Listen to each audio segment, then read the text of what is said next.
93% on technology, 7% on people. That's the real AI problem. There's a statistic coming out of corporate boardrooms right now that should make every executive uncomfortable. Companies are spending 93% of their AI budgets on technology, the models, the software, the infrastructure, but only 7% on the people expected to actually use it. Huh. That number comes straight from Deloitte CTO Bill Briggs, and it explains more about why AI is struggling inside organizations than any headline about job loss ever could. Because the problem isn't that AI isn't powerful enough, it's that companies are trying to bolt it onto yesterday's workflows and hoping for tomorrow's results. Briggs calls it institutional inertia, the instinct to take something radically new and force it to behave like the old systems it's supposed to replace.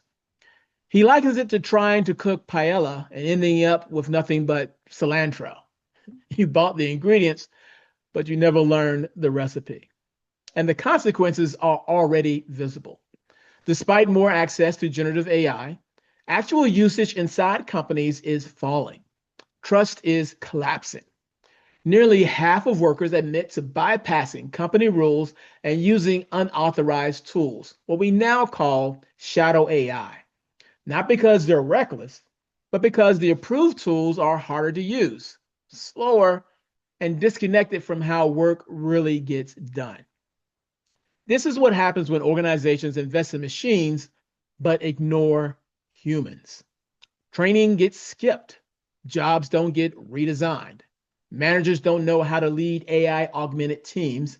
And HR, by its own admission, often lacks the muscle to rethink roles from the ground up.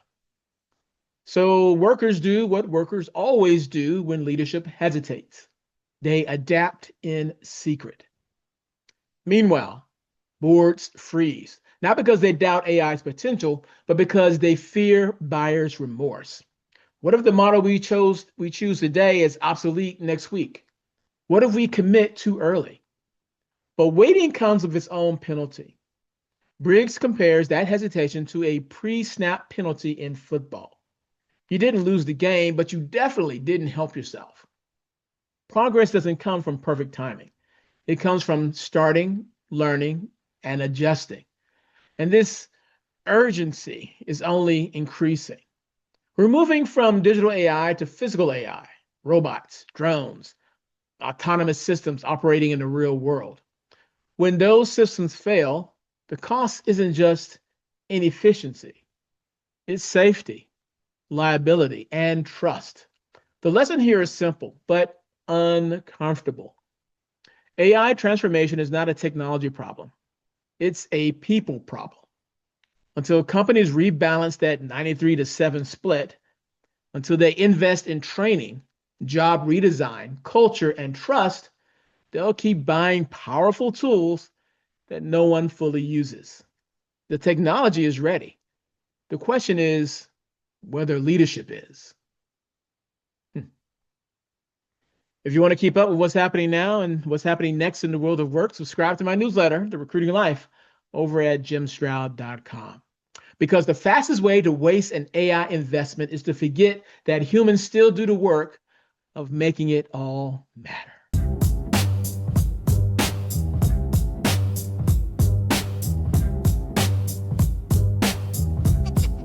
It is right.